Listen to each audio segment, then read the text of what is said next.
A gente vai conversar agora ao vivo. Temos uma entrevista agora aqui no Jornal da Oeste, primeira edição. A gente vai falar muito sobre esse assunto agora, porque nesse discurso o Donald Trump criticou a Suprema Corte por vetar as tarifas comerciais que ele havia aplicado para alguns países, né? Inclusive o Brasil classificou a decisão como muito infeliz na avaliação dele, mas garantiu a manutenção dos acordos, destacou também a recuperação econômica, o controle da inflação, o fortalecimento militar durante a sua gestão, depois de herdar uma crise nessa área deixada pelo governo de Joe Biden. A gente vai receber agora o Benny Fard, que é especialista em finanças e negócios internacionais.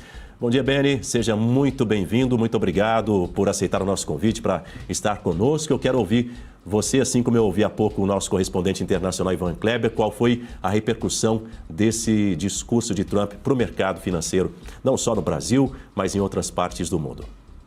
Bom dia, Daniel. Obrigado pelo convite. De fato, a repercussão ela tem sido bastante ampla. Donald Trump fez o discurso mais longo da história do State of Union, superando inclusive Bill Clinton, e ele trouxe uma percepção, Daniel, que eu tenho compartilhado com colegas, e a gente tem percebido isso nas discussões em diversos âmbitos. Donald Trump, nesse seu segundo mandato, está tentando trazer o posicionamento de liderança dos Estados Unidos a um grau de normalidade que não vem existindo há muito tempo. Se a gente recapitular historicamente, pós-Segunda Guerra, os Estados Unidos desempenharam um papel histórico de atenuação e normalização de estruturas, cadeias globais, e auxiliaram muito para que o mundo, de certa forma, à sua maneira, encontrasse algum grau de crescimento e de normalização histórica. Houve ali a dualidade da Guerra Fria com a União Soviética, mas isso fez com que o mundo, de certa forma, encontrasse freios e contrapesos, e Donald Trump está tentando resgatar esse papel hegemônico dos Estados Unidos. E é importante também fazer um adendo, Daniel, que pouca gente está tentando, de fato, compreender a fundo, ou buscando compreender a fundo, por que Donald Trump está fazendo o que está fazendo. Ele está fazendo um movimento assertivo, na minha opinião, de resgatar esse papel norte-americano na hegemonia no hemisfério ocidental, de contrabalancear muito do que está se perdendo em valores de sociedade, estruturas e alianças econômicas que foram consolidadas ao longo das décadas, e também, de certa forma, frear esse avanço histórico da China como grande polo antagônico global. Então, Donald Trump tem pouco tempo para isso.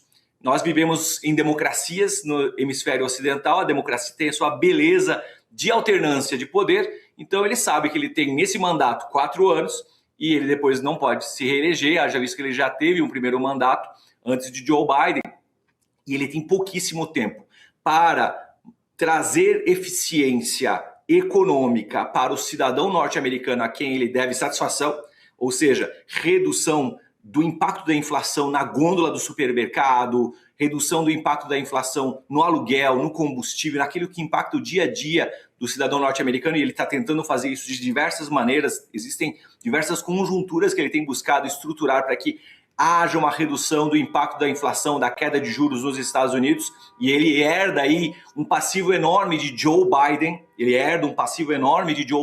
que não teve o ímpeto necessário para liderar o capítulo norte-americano durante uma das crises mais críticas que houve, que foi da pandemia global.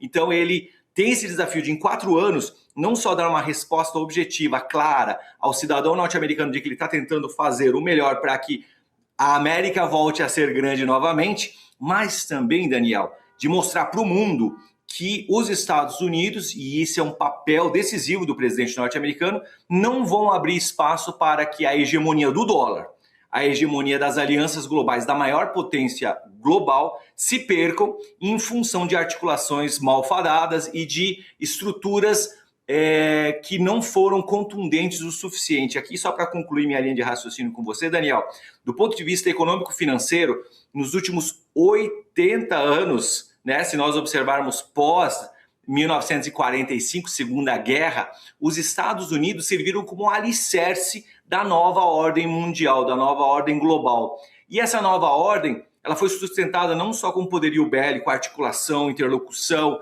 multilateralismo, globalização, mas com recursos financeiros.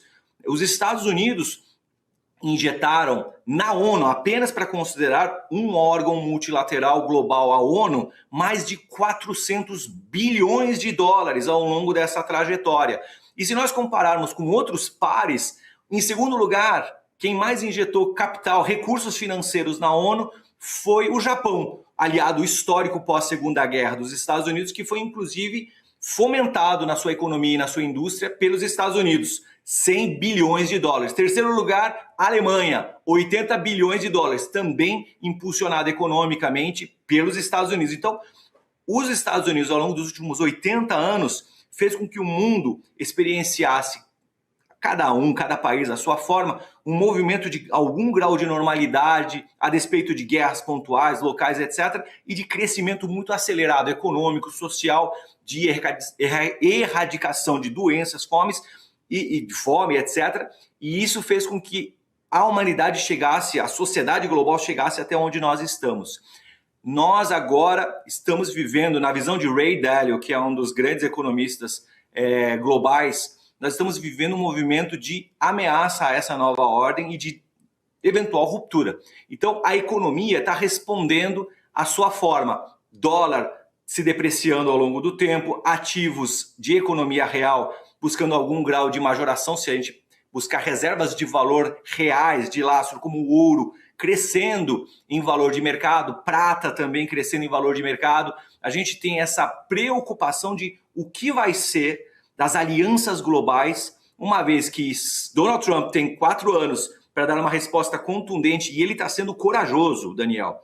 E ele está sendo corajoso em fazer isso, porque seria muito mais fácil deixar, né, que esse mandato passasse sem entrar em conflitos internacionais. Ele está sendo corajoso em Making America Great Again, que é um resgate da visão de Donald Trump, está resgatando uma visão de Ronald Reagan, pós-Jimmy Carter, que também pegou um estado norte-americano numa posição extremamente frágil, e Ronald Reagan fez um papel crítico, decisivo, brilhante na reascensão norte-americana, 2 mandatos consecutivos, e ele entregou o governo para George Bush pai, para que ele pudesse continuar esse legado. Donald Trump, nessa alternância de poder democrática que a gente é entusiasta, ele tem esse desafio doméstico.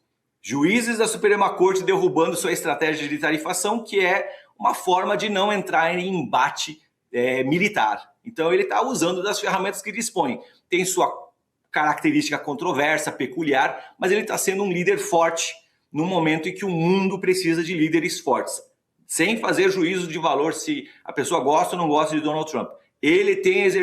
Donald Trump tem exercido um papel crítico no realinhamento dos hemisférios, no realinhamento de forças, e ele mandou esse recado no State of Union. Ele foi muito feliz, do meu ponto de vista, em administrar as adversidades democráticas que há no embate de ideias, no embate político com os democratas lá no Congresso norte-americano, né, com protestos, tentativas de desmoralizá-lo, e etc. Ele é uma pessoa com características muito peculiares, mas ele foi bem sucedido, na minha opinião, e isso está fazendo preço, porque o mercado está acompanhando esse movimento de retomada norte-americana, de reascensão da hegemonia norte-americana contundente e administrando também a temperatura econômica, uma vez que o presidente do Banco Central norte-americano, Jerome Powell, deve deixar a presidência agora em maio, e o seu substituto, Kevin Warsh, nominado por Donald Trump, deve vir com uma visão de combate à inflação ainda mais contundente, e isso pode fazer com que haja um impacto inflacionário para baixo nos Estados Unidos, haja uma resposta na gôndola do supermercado para o cidadão médio, e eventualmente isso impacte nas eleições de midterm em novembro, beneficiando ou mantendo o benefício do voto a Donald Trump, aos congressistas, aos senadores, para que ele continue nesses 4 anos de mandato implementando essa política de Estado histórica que ele está tendo a coragem de implementar. Benny, você mencionou aí essa questão relacionada à China, essa guerra comercial, vamos dizer assim, contra os chineses, contra a ditadura chinesa. Eu pergunto a você de forma muito direta, esse teto das tarifas imposto pela Suprema Corte norte-americana, de algum modo ele pode interferir no plano de Trump contra a China? Muito boa pergunta. A China está fora do escopo da Lei de Poderes Econômicos de Emergência Internacional de 1977, que foi usado por Trump. A China está sendo impactada por um outro instrumento, que é a Seção 301. Então, as imposições tributárias à China continuam quase que perenes. O resto do mundo é que teve um alívio de redução ou de normalização. O embate, Daniel, com China é um embate necessário. A China está fazendo seu papel, defendendo sua economia e sua população numa ascendência histórica. Donald Trump está buscando defender os interesses dos Estados Unidos e da sua economia, do seu hemisfério ocidental, de maneira histórica. E nós estamos vivendo um choque de novos titãs, vamos dizer assim, que são até então desconhecidos. As características desse choque de titãs são desconhecidas. Nós já experienciamos o choque entre outros 2 titãs, União Soviética e Estados Unidos. A Guerra Fria nos mostrou o que esses 2 atores eram capazes de fazer multilateralmente. Com China o jogo é diferente, porque a China ela tem o hábito, né, tradicional, muito em base da filosofia confucionista e de tradições milenares, de vencer guerras sem disparar uma flecha, sem disparar, né, nenhuma arma, usando o comércio. E nós, hemisfério ocidental, Europa, África, todo esse conglomerado de países que estamos sendo impactados por China, nós estamos sendo impactados ao longo das últimas décadas de forma paulatina, silenciosa, gradativa, e nós literalmente somos dependentes da China. Falando de Brasil mesmo, outras nações também. Por quê?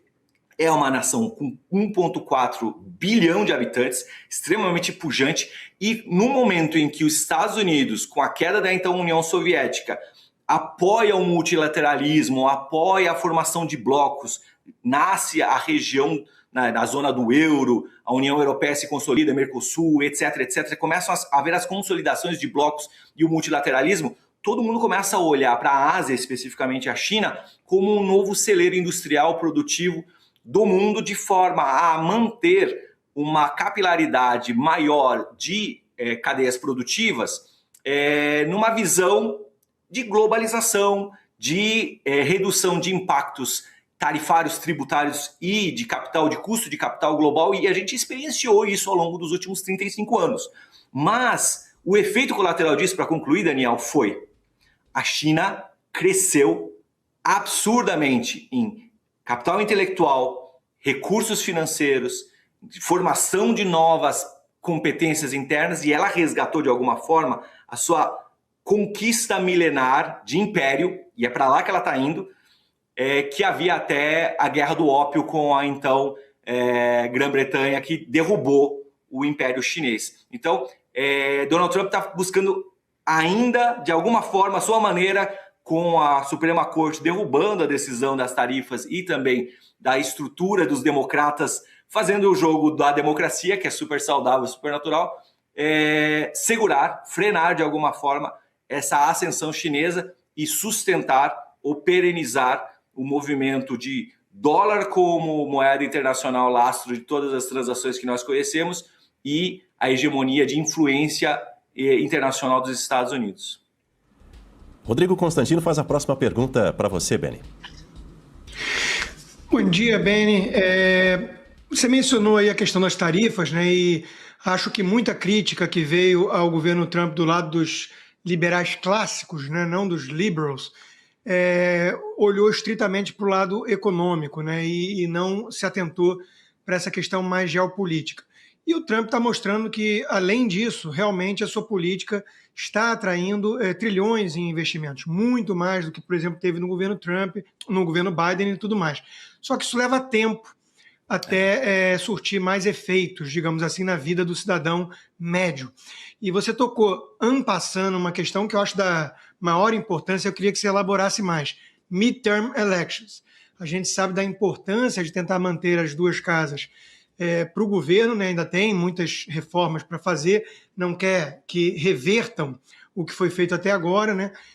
E algumas pesquisas mostram realmente que o Trump não ia tão bem assim, nesse aspecto, né, da economia, e também alguma coisa de desgaste em relação à política migratória por conta do ICE, dessas campanhas aí democratas. Você acha que esse State of the Union, um discurso, eu concordo aqui, um discurso muito impactante, brilhante, remeteu bastante a Reagan, você acha que isso e o que ele fez até agora é suficiente para reverter esse quadro de alguma apreensão, até pessimismo de alguns republicanos em relação ao midterm, e acha que é possível o Trump realmente manter as casas? Eu espero que sim, Constantino. De verdade, eu torço por isso. Não sou um entusiasta de todas as características de Donald Trump. A gente vive em democracia, a gente tem pontos positivos e pontos negativos em tudo que a gente observa, mas eu defendo a visão de Estado de líderes como Donald Trump, de verdade, sem medo de ser feliz, porque ele está tentando, à sua maneira, manter características da sociedade ocidental como nós conhecemos historicamente, secularmente. E esse prazo curto de mandato das democracias faz com que haja muito ruído, Constantino. Se nós observarmos Xi Jinping está há 13 anos no poder, mudou a estrutura legislativa chinesa, dando a ele salvo-conduto para se eleger quantas vezes necessário, desde que ele cumpra um bom papel lá, podendo inclusive ultrapassar a longevidade de Mao Zedong. Se você pegar Vladimir Putin, está há algumas décadas no poder. Se você pegar líderes totalitários asiáticos, de uma forma geral, ficam muito tempo no poder. O que isso confere a esses líderes? Que não tem de democracia nada.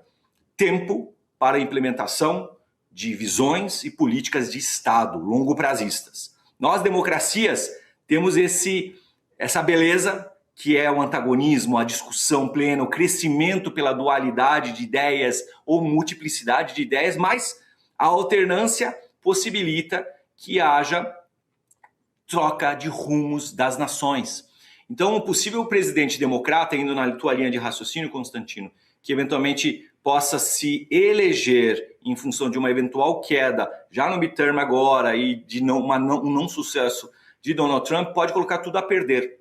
Isso é uma pena, porque historicamente os Estados Unidos têm sido complacentes com a ascensão chinesa. Não se percebeu a ascensão chinesa e isso é ruim para os Estados Unidos, é ruim para o hemisfério ocidental no sentido mais amplo, porque nós temos alianças históricas ocidentais com Estados Unidos e Europa, o que nos mantém, o que nos trouxe até aqui. E aqui eu não faço nenhum juízo de valor da nossa relação com China. Acredito demais que nós precisamos ser um país, uma nação amiga, mas nós estamos no hemisfério de dominância norte-americana. E a visão de Donald Trump de mandar um recado claro através do State of the Union do que ele tem feito e o que ele pode fazer ainda é muito positiva, mas a preocupação é como a economia vai responder a esses movimentos. A intervenção venezuelana e a captura de Nicolás Maduro tem um efeito prático, né? Irã e Venezuela são historicamente estruturas, redutos sancionados há décadas que possuem reservas naturais estratégicas para o mundo. Então, Donald Trump faz esse movimento com a Venezuela, buscando o petróleo mais pesado para que as refinarias norte-americanas que estão preparadas para esse tipo de petróleo possam refinar petróleo e com o refino de petróleo e combustíveis eventualmente mais baratos nos Estados Unidos, haja um impacto inflacionário negativo de curto prazo, impactando gôndolas de supermercado. Isso é um ponto. Estados Unidos e Irã têm uma outra visão. O Irã é um proxy, apesar da sua potência, etc., de China e Rússia. haja visto que boa parte do petróleo iraniano sancionado no mercado opaco vai para a China e sustenta esse crescimento chinês. Então, esses desafetos não democráticos sancionados alimentam o lado de lá. E o que Donald Trump está fazendo de forma assertiva é evitando-se o boots on the ground, evitando intervenção militar clara, exército, etc., fazer com que a diplomacia, à sua maneira, faça com que esses proxies deixem de existir, o proxy cubano com a intervenção venezuelana, o proxy do Oriente Médio, através da intervenção eventual, ou uma estagnação iraniana dos ayatollahs para que volte a ser uma nação livre, que não é há 47 anos, faz com que haja uma redução da influência chinesa através desses proxies no hemisfério ocidental. Então, se o mundo perceber o que está acontecendo, e aí tem a quantidade de ruído por ele estar fazendo muitos movimentos em pouco tempo, o mundo vai compreender que é um equilíbrio de forças numa substituição de polaridades que está acontecendo nessa nova construção de pactos multilaterais ou unilaterais, bilaterais, que nós estamos vivenciando. A resposta, Constantino, é econômica. Se ele for capaz de segurar a inflação, reduzir taxas de juros e fazer com que o cidadão norte-americano detecte esse movimento pró-América, ele sustenta, eventualmente, as eleições de midterm e ele conclui um mandato, eventualmente conseguindo fazer o seu sucessor, que é a esperança de todo mundo que vê essa ascensão dos asiáticos frente ao nosso hemisfério ocidental.